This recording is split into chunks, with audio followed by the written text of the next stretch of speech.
बहुत समय पहले की बात है। एक राज्य में एक राजा का राज था।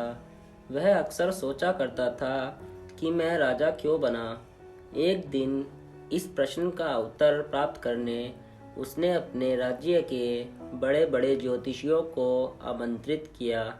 ज्योतिषियों के दरबार में उपस्थित होने पर राजा ने यह प्रश्न उनके सामने रखा, जिस पर मेरा जन्म हुआ, ठीक उसी समय कई अन्य लोगों का भी जन्म हुआ होगा।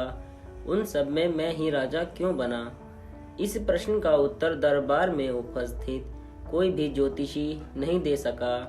एक बूढ़े ज्योतिषी ने राजा को सुझाया कि राज्य के बाहर स्थित वन में रहने वाले एक महात्मा कदाचित उसके प्रश्न का उत्तर दे सकें।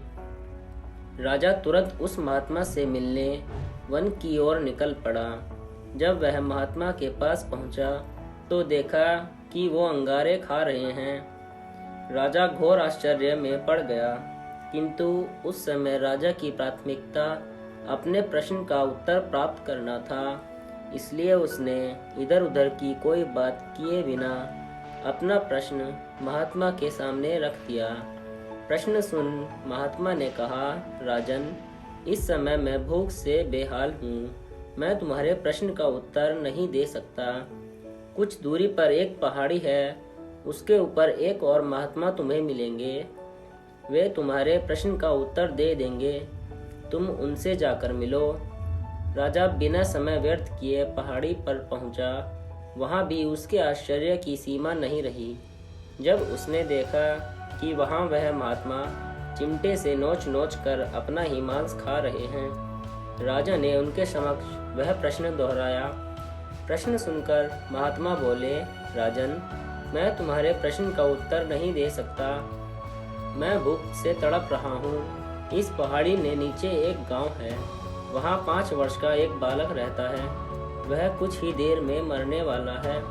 तुम उसकी मृत्यु पूर्व उससे अपने प्रश्न का उत्तर प्राप्त कर लो। राजा गांव में जाकर उस बालक से मिला। वह बालक मरने की कगार पर था। राजा का प्रश्न सुन वह हंसने लगा। एक मरते हुए बालक को हंसता देख राजा चकित रह गया, किंतु वह शांति से अपने पूछे गए प्रश्न के उत्तर की प्रतीक्षा करने लगा। बालक बोला, राजन, पिछले जन्म में मैं, तुम और वो 2 महात्मा जिनसे तुम पहले मिल चुके हो भाई थे। एक दिन हम सभी भाई भोजन कर रहे थे कि एक साधु हमारे पास आकर भोजन मांगने लगा। सबसे बड़े भाई ने उससे कहा कि तुम्हें भोजन दे दूंगा तो क्या मैं अंगारे खाऊंगा, और आज वह अंगारे खा रहा है। दूसरे भाई ने कहा कि तुम्हें भोजन दे दूंगा तो क्या मैं मांस नोचकर खाऊंगा, और आज वह अपना ही मांस नोचकर खा रहा है।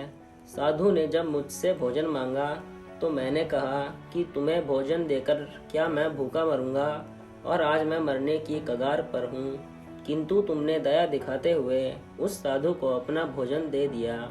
उस पुण्य का ही प्रताप है कि इस जन्म में तुम राजा बने। इतना कहकर बालक मृत्यु को प्राप्त हो गया। राजा को अपने प्रश्न का उत्तर मिल चुका था। वह अपने राज्य की ओर चल पड़ा। सीख, अच्छे कर्म का फल अच्छा मिलता है, इसीलिए सदा सत्कर्म करो और जहाँ तक संभव हो दूसरों की सहायता करो।